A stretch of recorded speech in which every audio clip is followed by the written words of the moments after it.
Hello there friends, welcome back to another episode of Generation Tech. My name is Alan. The Galactic Republic's approach towards security was a decentralized one.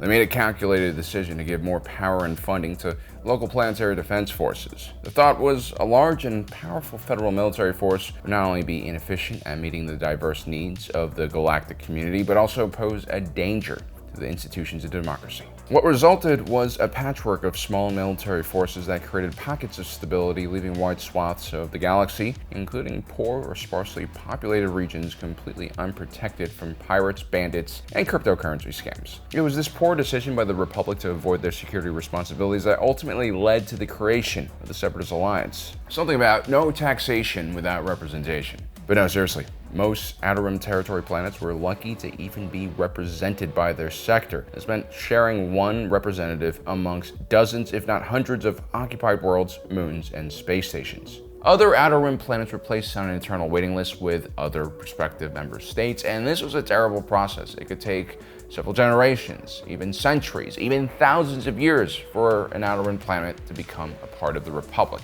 It makes joining the EU seem as easy as, I don't know, slaughtering a bunch of younglings who believe you're their Jedi Guardian. The Galactic Empire would take advantage of the unrest and instability in the galaxy. They would point towards the Republic's security strategy as one of the root problems that caused the Clone Wars. Even though clearly the entire conflict had been just orchestrated by Jar Jar Binks, who used a fellow Naboo politician known as Sheev Palpatine as a puppet. So how did the Empire approach this same problem? Well, they had the same amount of territory, if not a little bit more. There were over 1,000 different sectors, and each sector could have dozens to hundreds of inhabited celestial bodies. The scale was simply incomprehensible for most people to understand. But instead of being overwhelmed by the size of the Galactic Empire, Palpatine's main strategy here was to increase the size of the federal government, seize more control of the galactic military-industrial complex, and scale up the military so that every system had a Star Destroyer looming overhead as a stern warning, or at least a Gazanti-class cruiser, especially in the Outer Rim. And that's no jab at the Gazanti at all. It's tiny in comparison to the Imperial-class Star Destroyer, but like many of the Galactic Empire's most useful tools, sometimes smaller sized machinery was not only more affordable, but also more appropriate for the challenges that the Empire faced. You know, most of the time, the Imperial Navy wasn't geared up to fight off, I don't know, some interstellar invasion by the Yuzhang Vong. Instead, they were just chasing around sketchy Corellians in their heavily modified hoopties, watching two Imperial-class Star Destroyers crashing into each other while trying to chase Han Solo. It's a great illustration that shows us one-size-fit-all solutions are terribly inefficient. And the biggest problem the Empire had wasn't really even security. Generally, whenever the Empire did get the right forces to engage the enemy, they were victorious. Instead, the greater challenge for the Empire was having the right intel so that they could actually take their overwhelming force and direct it to the right place and right time. If logistics is the most overlooked aspect of warfare, then information is most likely going to be the second most overlooked aspect of warfare. And the Empire had a relatively ingenious way of doing information gathering that made it very hard for the enemies of the rebellion to hide away from them. Designed by one of the big three droid manufacturers in the galaxy, Arrakid Industries, the Viper droid technically should have never existed. You see, following the Clone Wars and the heavy use of droids by the CIS in that conflict, the manufacturing of battle droids became prohibitive. Typical Palpatine populist kind of rhetoric. This led to the mass scrapping of the Separatist Droid Army, and companies like Arrakid Industries had to figure out how to survive. One way they managed to bypass the combat droid laws was by collaborating directly with the Imperial military to create models like the KX series security droid. They would also start developing probe droids like the Dwarf Probe Droid, the Ringneck Recon Droid, and the ID-9 Seeker Droid, lightly armored reconnaissance droids whose design would go on to inform the creation of the Viper Probe Droid. This was actually sold as a deep space exploration droid and not just a reconnaissance unit. Now, one of the main reasons why I'm doing this video is because I was rereading from a certain point of view. They made 3 of these novels, and each one covers one of the original trilogy films, and they basically are a collection of different stories that give you more insight on what's going on in the background of the big narratives. In our last video, we talked about Mon Mothma's plan to surrender to Palpatine if the Battle of Yavin goes the wrong way. That was from a certain point of view, A New Hope. Seriously, Disney should be paying me for all the advertising I do for them.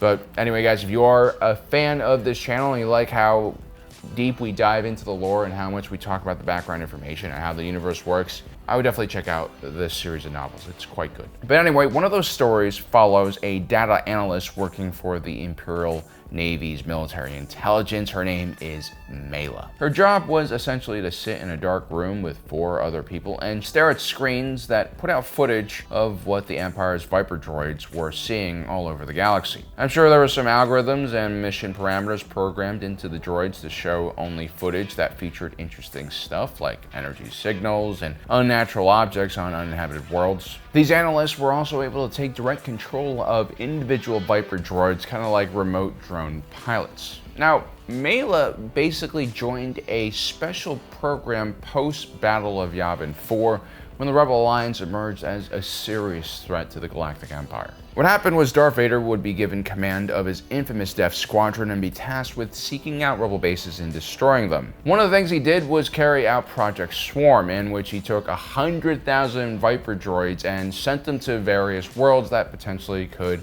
have Rebel bases hidden on them. This program was kind of Darth Vader's personal brainchild, and it was an extremely efficient operation. Mela's team was only around 5 people, and each one of them could potentially control and view over 20,000 Viper droids. Well, actually, Mela calculated only 65 to 80,000 of the droids would actually make it to their location due to the extreme environments they were entering. Mela had all sorts of information about the Viper droids.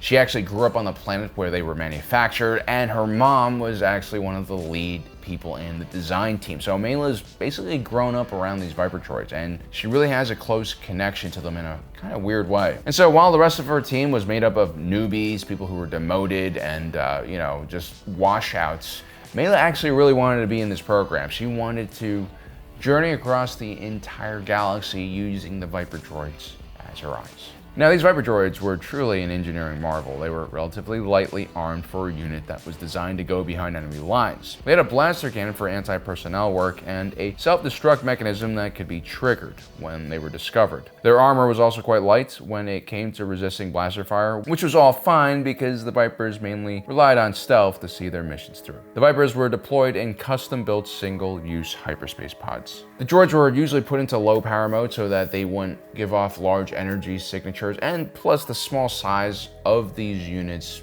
usually meant that scanners weren't looking for them. Also, the Viper droids mimic the signature of meteorites as they came crashing to the surface of the planet, which means that these capsules were designed to actually handle ridiculously high energy collisions. Following the crash, the Viper droid would usually emerge undetected and start surveying the entire area. I mean, the only reason during the Battle of Hoth, or prior to the Battle of Hoth, that the rebels were able to find one of these Viper droids was because Luke Skywalker was on a routine patrol and happened to see one of those basically pods come crashing down to the surface of the planet. There's a meteorite that hit the ground near here. I want to check it out. It won't take long. The Viper droid could propel themselves along with a repulsor lift engine that had a max speed of around 40 kilometers per hour. They had several arm attachments on them that are good at manipulating the environment, along with various recording devices to gather information.